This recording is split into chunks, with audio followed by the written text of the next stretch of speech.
સુરતના રાંદેર વિસ્તારમાં ચોંકાવનારી હત્યાની ઘટના સામે આવી છે। ઉગત કેનાલ રોડ નજીક પતિએ જ પોતાના પત્નીની કરપીણ હત્યા કરતા વિસ્તારમાં ચકચાર મચી ગઈ છે। મળતી માહિતી મુજબ સરફરાઝ નામના વ્યક્તિએ પોતાની પત્ની પૂજાબેનની ઘરેલુ કંકાસ અને અફેરની શંકાને કારણે નિર્દયતાથી હત્યા કરી હતી। આરોપીએ ચપ્પુ વડે પત્નીની છાતીમાં ઘા મારી મોત નિપજાવ્યું હોવાનું સામે આવ્યું છે। આ ઘટના બનતા જ પોલીસ તાત્કાલિક એક્શનમાં આવી હતી અને રાંદેર પોલીસે ગણતરીના કલાકોમાં આરોપીની ધરપકડ કરી લીધી છે। હાલ આરોપી સામે કાયદેસરની કાર્યવાહી શરૂ કરવામાં આવી છે। તારીખ 17 માર્ચ 2026 રોજ પવિત્રા રેસિડેન્સી રામનગર વોકવે પાસે પૂજાબેન નામના એક મહિલાની હત્યા થયાની ઘટના રાંદેર પોલીસ સ્ટેશનમાં નોંધાઈ। સમગ્ર બનાવ પતિ પત્ની તરીકે રહેતા સરફરાજ અને પૂજાબેન વચ્ચે ઘરકંકાસ ચાલતો અને આ ઘરકંકાસમાં પૂજાબેનના માનીતા ભાઈ પ્રેમ પણ અવારનવાર પૂજાબેન સાથે મુલાકાત કરતા। આ બાબતની પણ જે આરોપી છે તેને કોઈ પણ કારણસર બાબત ગમતી ના હોય અને તે લઈને પણ અવારનવાર બંને વચ્ચે ઝઘડાઓ થતા।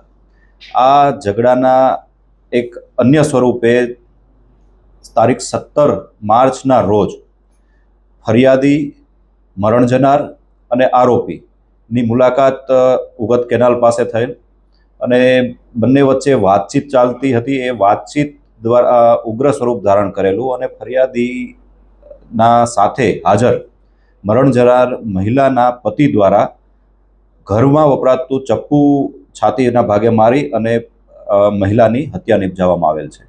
આ ઘટનાની જાણ થતાં રાંદેર પોલીસ સ્ટેશનના પોલીસ ટીમો દ્વારા તુરંત કાર્યવાહી હાથ ધરવામાં આવેલી અને ગણતરીની કલાકોમાં આરોપીની ધરપકડ કરવામાં આવેલ છે। હાલમાં આરોપીની પોલીસ અટકાયત હેઠળ છે અને આગળની કાર્યવાહી જે છે તે ચાલુ છે। સર, આરોપી જે છે જે મરણ જનાર છે એ જે આ ચાકુ છે ક્યાંથી લેવા છે, ક્યાં પહેલાથી પ્લાનિંગ હતું? ના, ઘરમાં વપરાતા ચપ્પુ દ્વારા જ તે આ ઘટના બનેલ છે। મૂળભૂત રીતે આરોપી અને મરણ જનાર બંને બિહારના વતની છે અને બંને કેટરિંગના વ્યવસાય સાથે સંકળાયેલા છે અને કેટરિંગની આ જે ધંધાકીય વ્યવસાય દરમિયાન જ બંનેનો એકબીજા સાથે પરિચય થયેલ છે। ત્યારબાદ બંને દ્વારા પ્રેમ લગ્ન કરવામાં આવેલા અને થોડા કેટલાક સમયથી સોશિયો સર્કલ પાસે બંને મકાન ભાડે રાખી અને રહેણાંક ધરાવતા હતા। Bureau report Janadesh news Surat.